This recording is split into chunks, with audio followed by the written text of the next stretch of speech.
Hi everyone, welcome back to By Design Undivided. I'm super pleased to have with me today Blair McPherson and Lauren Perry from Studio Como, a relatively new studio based in Los Angeles. Thanks so much for taking the time to join us today. Of course. Thank you. The topic today is going to be a few different things, but the thrust of it's going to be talking about how your firm, a very new firm, started pretty recently, just before the coronavirus pandemic hit, is coping through this time. And we're also going to talk about technology, because in the midst of this, you've decided to switch from 2D full into BIM 3D. What was the genesis of Studio Como? What made you decide to go in partnership together, and when did you found the firm?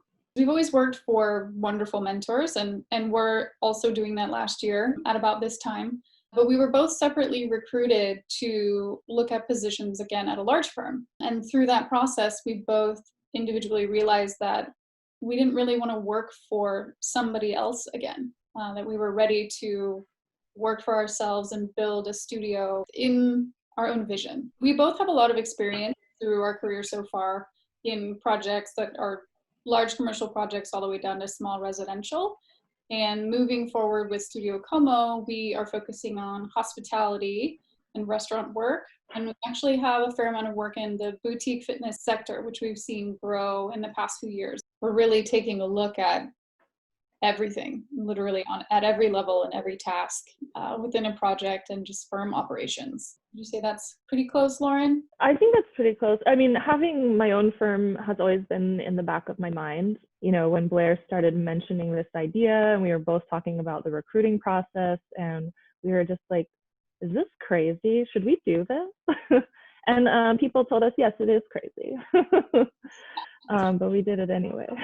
Let's say we officially made the decision last fall, and we officially planted our flag as Studio Como in January 2020. When we spoke earlier, you mentioned that in firm life, you felt pigeonholed or prevented from doing some of the things that you really wanted to do. Was that a motivational factor for you to start Studio Como? When you work for somebody else, and even the people who work for us, you know, there's a need that needs to be filled. There's a position that has skills and tasks that need to be accomplished, and you get hired into a position. And in a large firm, that's usually a bit of a narrower definition. And in a small firm, it's a bit more all hands on deck. You know, everybody does everything. And we realize that while it's a little bit crazier in some ways, we really like that.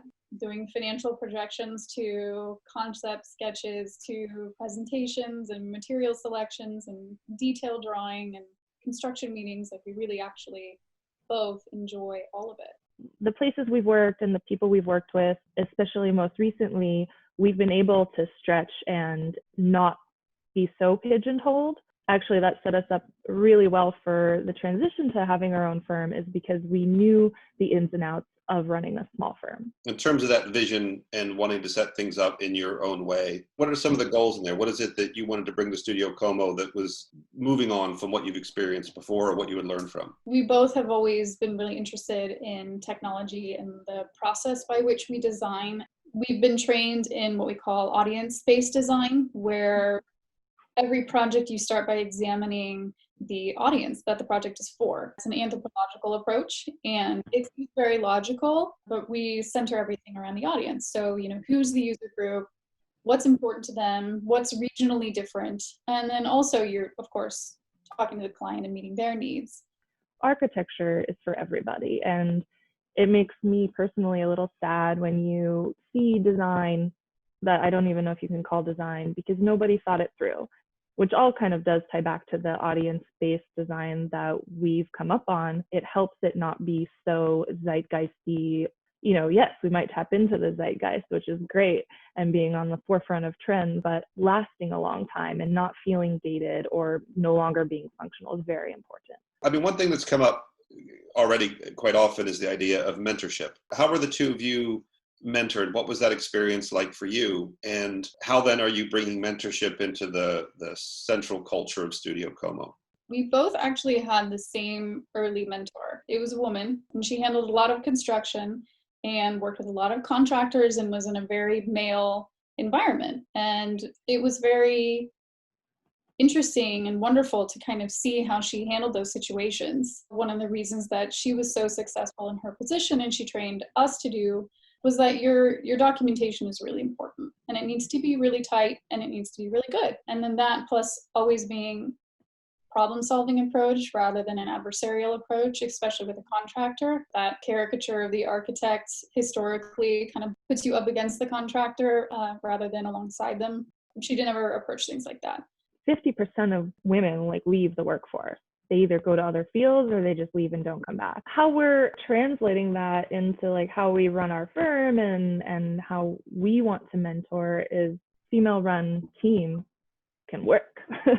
But now we want to be visible with that and be like an example to show other young women that they can do that, or other men who are not used to working with women in leadership. One of our employees right now, she has goals of having her own firm. Like she's already established that, and she's like just out of school, and she's like so stoked to be, working with a female-run startup.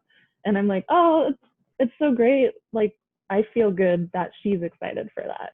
You started in January. Within 60 days, coronavirus, the world turns upside down, but you're still busy. How have things gone through this period for you? Yeah, we're thankfully, yes, very busy. We're mostly busy right now with projects that are under construction. Some of our projects, they're recognizing like this is the perfect time to spend a little bit more time on design work. Things are going to change, and we recognize that. For the time being, it's not really impacting what we're pursuing or what we're doing so much as things are just moving a little bit slower. We're going to start to see more of a change in the schedules over the summer. For example, we have a project that is slated to start construction inside the MGM Grand in Las Vegas.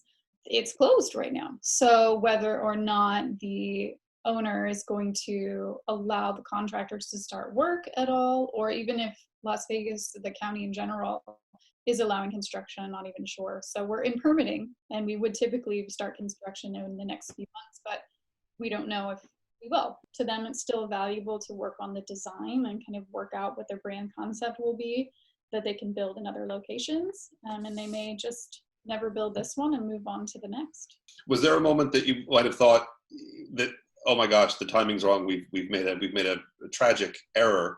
Did you also feel like, well, actually, being independent, having the size and the dexterity and the model that you have, that you felt actually sort of better placed than you might have been had you still been employed? I graduated in 2008 and she did in 2009. And so we've seen this before. It's a slightly different storm, but that was traumatic for the architecture field. The firm that I worked for at the time lost close to 50% of staff, and my office went from 72 people to 11. We know what it looks like to downsize and rebuild, and we know how to do it. We need to, but being small does make us more nimble, and so we appreciate that our size is helpful in this time. Every decision is just a decision, right? It's not good or bad, and failing isn't bad either. I don't know, I think there's some sensibility about it.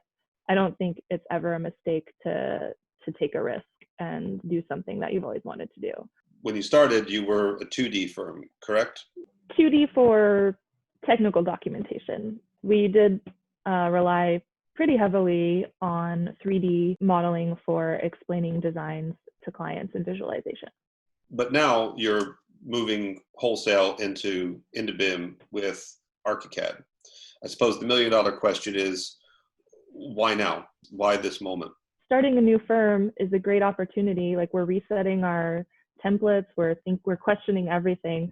So it might seem like a crazy time considering the pandemic, but as far as switching software and going like wholesale into ArchiCAD, starting a new firm seems like the best time to do that for us because we're in the midst of a bunch of change anyway. We've worked with BIM software before, knew the value of it, and have spent the last several years in a smaller firm using 2D again. Being able to go one way and then come back, it really highlighted a lot of the challenges and limitations that 2D has. And we would push our SketchUp models and how we can use them in documentation as far as possible, because just living in 3D and designing in 3D was just where we all felt comfortable and natural. now that we were in charge, we got to do it. We were eager to switch back to a BIM program. Given the fact that you had previous experience in Revit, why not just take the safe bet, kind of stick with what you know? Why ArchiCAD over the software that you knew? Lauren and I both, for better or worse, really like to challenge ourselves and find not just the common solution to things, but what we think is the best solution. I know Revit is much more popular, but we looked at this program and just liked it better, particularly for front-end design and visualization, which to us is really important in terms of being able to make that happen more quickly and using less programs to do so it's more efficient. If we can manage to do everything in the one software, then your team is much more flexible and you can move a lot faster. Being able to streamline the process, and also about the story that your documents tell for all parties involved in making the project real. Yeah, we want to be effective and try to be on the forefront of where things are headed next.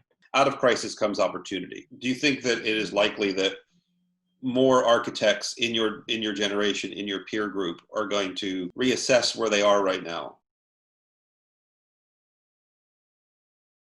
I think so. I think that is characteristic of our generation in general.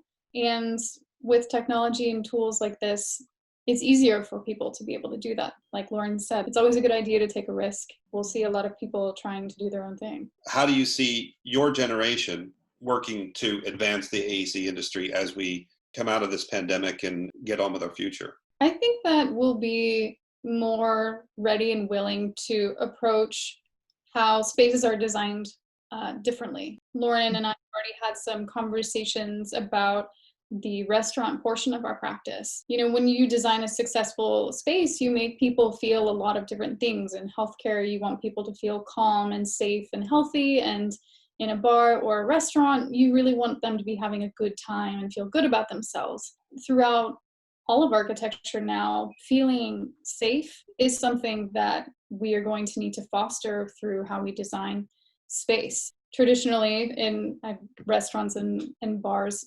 people want to be kind of close together. And for the foreseeable future, I think that's actually scary. Every space that's public now is going to need to shift. And that's going to be a partnership that designers need to take with business owners and future and current clients to figure out how we tackle that. Being the point in our careers that we are, having some good experience behind us, but a lot of runway ahead of us, we'll be a lot more nimble and able to have bigger shifts in our thinking. Yeah, flexibility. I think that's one thing that carries through with our generation especially is flexibility, whether it was forced upon us or intentional choice. I definitely see that carrying through in the design of spaces moving forward because of post-pandemic. It's fantastic. We all wish you the best of luck. So, Blair, Lauren, thank you so much for joining us today and taking the time. I know how busy you are. For our audience, thank you for joining us. There'll be more episodes of Undivided at graphisoft.com/bydesign. If you'd like to talk to Graphisoft about consulting, their free licensing offer, all the ways they're helping firms through the current crisis, please go to graphisoft.com. You'll find plenty of information. Again, Studio Como, thank you for joining me, and we'll see you soon. Thank you so much.